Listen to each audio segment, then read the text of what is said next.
मारिया सुल्तान साहिबा, जैसे कि रजा साहब भी यही बात कर रहे हैं ना कि देखिए हमेशा हिट एंड रन वाली जो इन्होंने पॉलिसी अपनाई है, पहले मारो फिर फरार हो जाओ, फिर अपने आप को टाइम गेन करो, रीबिल्ड करो, और फिर वही एक विशियस साइकिल है जो रिपीट कर रहे हैं। लेकिन सवाल ये है कि व्हाट्स नेक्स्ट, अब इसकी एक परमानेंट और लॉन्ग टर्म स्ट्रैटेजी क्या होनी चाहिए, क्योंकि इनके पास कोई स्ट्रक्चर हायरार्की नहीं है। जिनसे बात की जाए ये बात करना नहीं चाहते, ये बात मानते नहीं है, तो फिर तो वही तरीका है जो एक अल्टीमेटली हमारा पहला ऑप्शन नहीं होता, लेकिन बहरहाल आखिरी ऑप्शन जरूर होता है, काइनेटिक ऑपरेशन का। देखिए, पहली बात तो ये कि पाकिस्तान ने ये काइनेटिक ऑप्शन जो है इनफरादी तौर पे नहीं लिया है। पाकिस्तान ने इसको पूरी हिकमत अमली के साथ लेके चला है। सबसे पहले आपने इन पे इक्तिसादी तौर के ऊपर जो है तमाम रास्ते बंद किए हैं। बिलखसूस जो इनकी 3 मेजर सोर्सेज थी।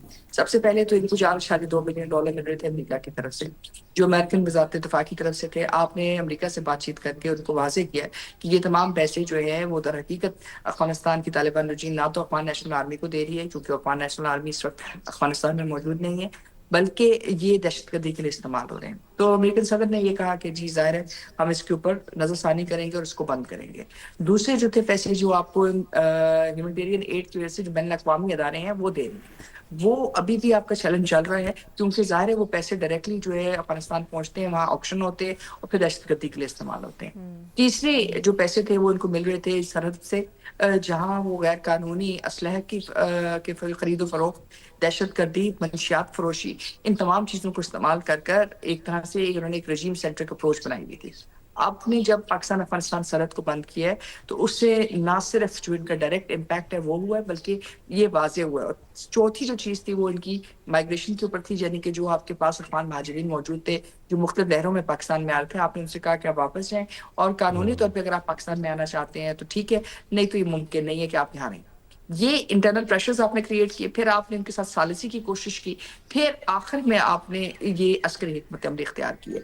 अब ये जो अस्करी हिकमत अमली है ये इनके लिए चैलेंज बनेगी, क्योंकि इस वक्त जो इन्होंने दीन के नाम पे जो है एक तरह से लिबादा ओढ़ा हुआ था वो भी चैलेंज हो रहा है, क्योंकि इस वक्त ये हिंदुस्तान के साथ हलाक में है, मोदी के साथ हलाक में है, जो मुसलमानों के साथ वो कर रहे हैं सबके सामने है।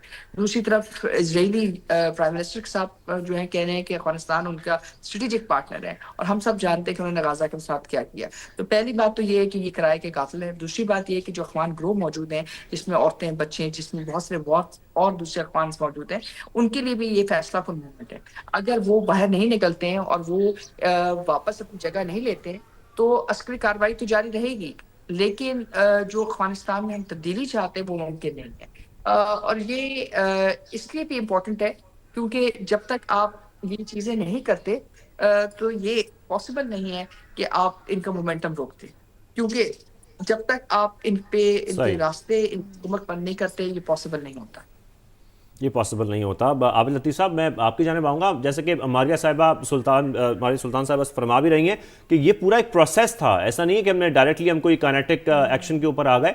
हमने पहले इक़्तिसादी तौर पर उनको लिमिटेड किया, हमने इंटरनली उनको वीक किया, और उसके बाद जो माइग्रेशन का मामला था पूरा उनको हमने वापस भिजवाया, उसके बाद हम इस एक्शन के ऊपर आए। तो फिर हम देख रहे हैं कि जो अस्करी हिकमत अमली है ये उनके लिए अब एक बहुत बड़ा चैलेंज बन गई है।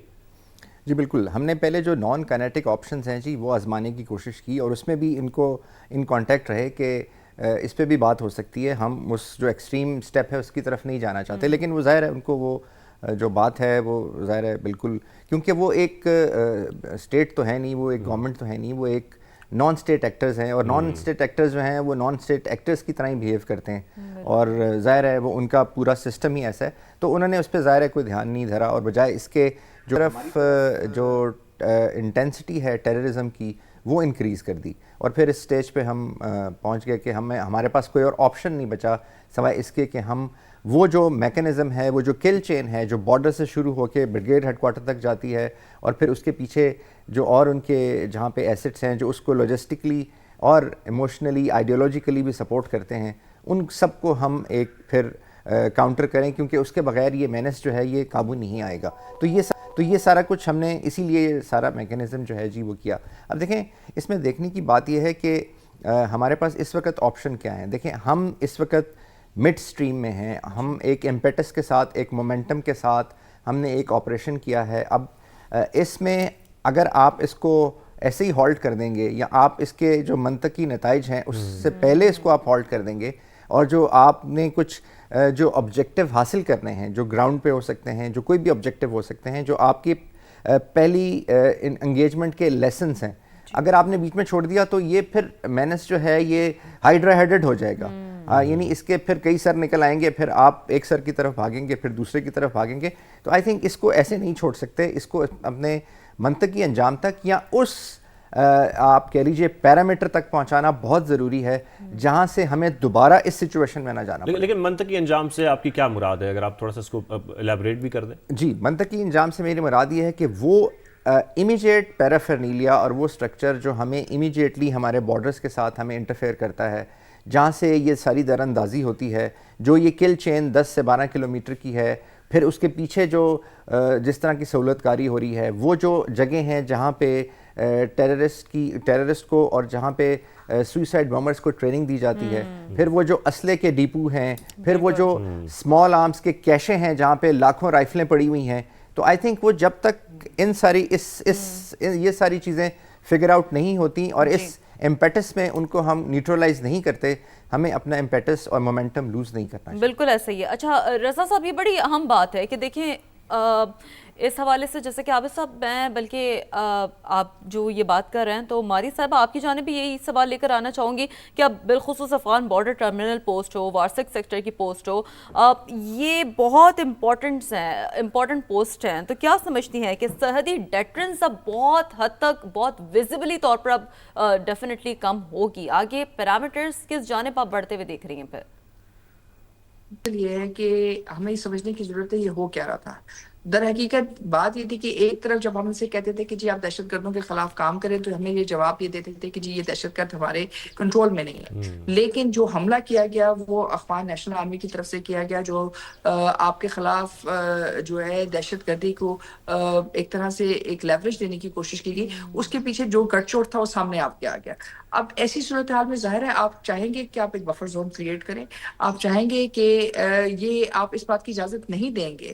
آپ نے پچھلی دفعہ یہ کام کیا، آپ نے ان کو اجازت دی، ہم اب اس بات کی اجازت نہیں دیں گے کہ یہ واپس پاکستان کے سر پہ کھڑے ہو کر آئے اور دوبارہ سرحد کے ذریعے پاکستان کی عوام کو، پاکستانی جو سویلین سیٹ اپس ہیں اور پاکستان کی ملٹری اور باقی فورسز کے اوپر جو ہے دہشت گرد قسم کے واقعات میں اضافہ کریں. تو ایسی صورتحال میں آپ بفر زون کریٹ کریں گے اور آپ بفر زون پورے پاکستان افغانستان کی سرحد پہ کریٹ کریں گے تاکہ 100 کلومیٹر 200 کلومیٹر جتنا بھی آپ کو ضرورت پڑتی ہے ملٹریلی آپ وہ کام کریں گے. کیونکہ آپ اجازت ہی نہیں دے سکتے ہیں، کیونکہ اگر آپ اجازت دیتے ہیں تو وہ زیر زمین ٹنلز کھولتے ہیں، وہ آپ کے خلاف اسمگلنگ کو استعمال کرتے ہیں، وہ آپ کے خلاف جو عام بیچارے اخوانی ہیں ان کو استعمال کرتے ہیں بطور ہیومن شیلڈ. اور یہ تمام چیزیں کرنے کے بعد وہاں جتنا بھی جو سیٹ اپس ہیں ان کو انفارمیشن دیتے ہیں کہ جی پاکستان یہ کر رہا ہے. لیکن اصل سوال تو یہ ہے کہ پاکستان نے یہ حملہ افغانستان کے اندر کیوں کیا؟ اس لیے کیا کیونکہ آپ دہشت گردی کر رہے تھے، اس لیے کیا کیونکہ آپ دہشت گردی کے ذریعے ایک جو ہے ٹولے کے ذریعے آپ یہ کوشش سمجھ رہے تھے کہ آپ پاکستان کے اوپر اثر انداز ہو سکیں گے. تو ظاہر ہے یہ تمام چیزیں جو ہیں انٹرنلی بھی ان کے لیے چیلنج بنیں گی، لیکن بہت ضروری ہے ہمارے لیے کہ ہم یہ بفر زون کریٹ کریں. اگر ہم یہ بفر زون اور ماریہ صاحبہ اسی عسکری حکمت عملی کا جو امپیکٹ ہے وہ کتنا ہوگا؟ بہت ہوئے گا. دیکھیں یہ جو پہلے ہو رہا تھا وہ یہ تھا کہ انہوں نے 2 قسم کی خاکے پیدا کیے ہوئے تھے. ایک تو یہ کہ جی کوئی ان کے خلاف عسکری کارروائی نہیں کر سکتا اور اگر کرے گا تو ان کو نقصان ہوئے گا. دوسرا یہ کہ بین الاقوامی سطح پہ امریکہ اور جو بین الاقوامی دنیا وہ ان کے ساتھ کھڑی ہے.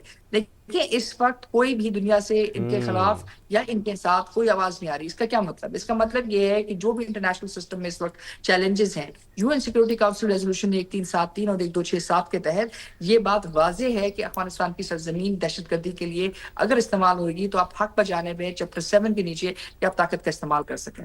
اس وقت آپ نے آرٹیکل 51 آف دا UN بھی آپ استعمال کریں اور UN سیکورٹی کاؤنسل ریزولوشن 1373 کے تحت آپ ان پہ اقتصادی سینکشنز لگا سکتے ہیں. آپ تمام ممبران ممالک جو اقوام متحدہ کے ممبران ہیں اور ان کے خلاف طاقت کا استعمال بھی کیا جا سکتا ہے. اسی بنیاد کے اوپر امریکہ نے 2001 اچھا یہ بڑی اہم بات ہے ماریہ صاحبہ، یہیں سے گفتگو سلسلے کو آگے بڑھائیں گے.